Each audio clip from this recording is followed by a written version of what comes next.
Hello guys අවුරුදු vlog එකත් අරන් ඔන්න මම ඉක්මනින්ම ආවා. එහෙනම් අපි බලමු අවුරුද්දට මොනවද කරේ කියලා. අප්‍රේල් 13 වෙනිදායින් තමයි අලුත් අවුරුදු චාරිත්‍ර පටන් ගන්නෙ. හැම පාර අවුරුද්දකම වගේ අපි ගමේ ගිහින් තමයි හිටියේ. ඒ හින්දා මේ පාර මට පුළුවන් විදිහට මම චාරිත්‍ර කරන්න උත්සාහ කරා. ඉතින් අලුත් අවුරුද්දත් උදා වුණා.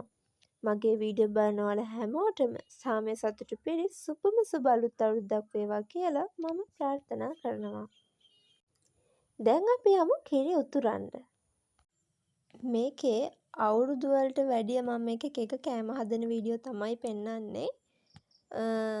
ඉතින් ඒවත් බලන්න එක රෙසිපීස් තියෙනවා.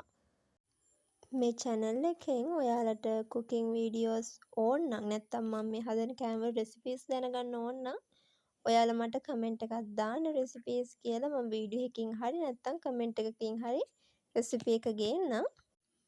දැන් හදන්න යන්නේ පොංගල් බත්. මේකේ තනින් තනයි වීඩියෝ තියෙන්නේ. ඒ හින්දා හොයන්න අමාරුයි. මම අර කලින් කිව්වා වගේ ඕනේ නම් රෙසිපි එක කමෙන්ට් එකක් දාන්න. මම ටිකක් ස්පීඩ් එකෙන් මේක හදපු විදිය කෙටියෙන් කියන්නම්. මුලින්ම බත් එක උයාගෙන ඊට පස්සේ ඒකට පොල් කිරි දානවා. පොල් කිරි දාලා කජු ටිකකුයි මේකට නම් දැම්මේ වියලි මිදි කජුයි වියලි මිදි දාලා ටික වෙලාවක් කලවම් කරලා ඊට පස්සේ ඒකට ප්‍රමාණයට පැණි දාගන්න ඕනේ පොල් පැණි. තව සීනි දාගන්න ඕනේ. සීනි ඔයාලගේ රස අනුව වෙනස් කරගන්න පුළුවන්. ඒ තමයි පොංගල් බත හදපු විදිය කෙටියෙන්ම කිව්වොත්. ඊළඟට අපි හැදුවේ බිස්කට් පුඩින් එක. මේකත් අර විදිහට රෙසිපි එක කියාගෙන යනවට වැඩිය ලියසි. ඔයාලට රෙසිපි එක ඕන නම් මට කියන්න. ඔයාලා දැන්ට වීඩියෝ එකේ බලන්න හදන විදිහ විතරක්. ඉතින් මේ තියෙන්නේ මගේ කැවිලි පිඟාන. මං වැඩිය පැන් රහ කන්න ආස නැති හින්දා මම කොකිසකුයි කිරිබත් ටිකකුයි තමයි ගත්තේ. මං කිව්වට බිස්කට් පුඩින් එකක් හැදුවා කියලා. මේ තියෙන්නේ බිස්කට් පුඩින් එක.